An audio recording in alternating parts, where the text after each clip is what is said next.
Hello everyone, I'm Dr. Dina Tabassum. I'm a neurology doctor in JNRC 6 Mile. Today I'm going to talk about epilepsy, the basics of the epilepsy, the causes of epilepsy, how you can prevent it, how you can treat epilepsy. So in general, I'll give an overview about it. So what is epilepsy? Epilepsy is a disorder in which the nerve cell activity in the brain is disturbed. Epilepsy can be caused due to genetic disorder. If it runs in the family, there's a chance that the child can get epilepsy in a later stage. It can also be due to infection, such as infection in the brain, such as meningitis.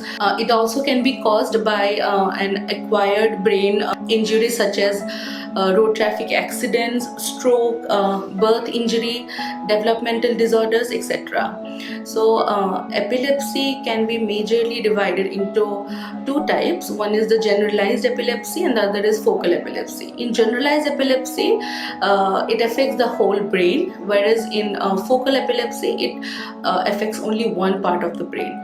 So usually in generalized epilepsy, we'll see symptoms like jerking of all four limbs, a rolling of eyes, frothing from mouth, clenching of teeth, and excessive salivation, etc. In focal epilepsy, we can see only one part of the body being affected. There can also be small twitches, and that will be focal seizure. Usually epilepsy is more common in children, but it can occur in any age, and usually epilepsy is more common in children, but it can come in any age to anyone.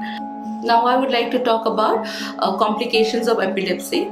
So in a patient with epilepsy, it's better that the patient doesn't go for swimming or driving or any kind of adventurous activities, because it can result in fall and can injure the patient. So it is very important that we have a proper diagnosis for epilepsy so that we can start the treatment at the earliest. Investigations advised for epilepsy are usually MRI brain, EEG. So here in GNRC 6 Mile, we have a dedicated team of epilepsy. There is a dedicated neurophysiology team who is looking after epilepsy patients all the time. We have different types of EEGs. We perform different types of EEGs like routine EEG, long-term EEG, extended EEG, overnight EEGs. So we have a dedicated team of doctors who are trying their level best to treat the patients with epilepsy and keep the people epilepsy free. It is very important that the epilepsy patients have a proper counseling therapy, because it's a long-term process. It's not something like you have taken medication for 1 month and you will be free of epilepsy. It's not like that. It's a very long-term process. The treatment can go for years and years and sometimes lifelong. So in this process, many patients come with anxiety, depression, because they think that they'll never be cured from this disease.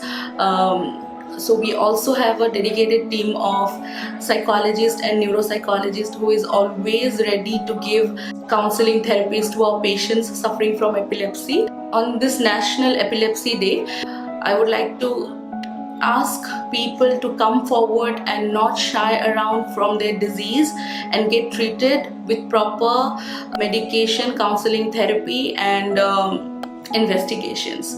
Thank you so much.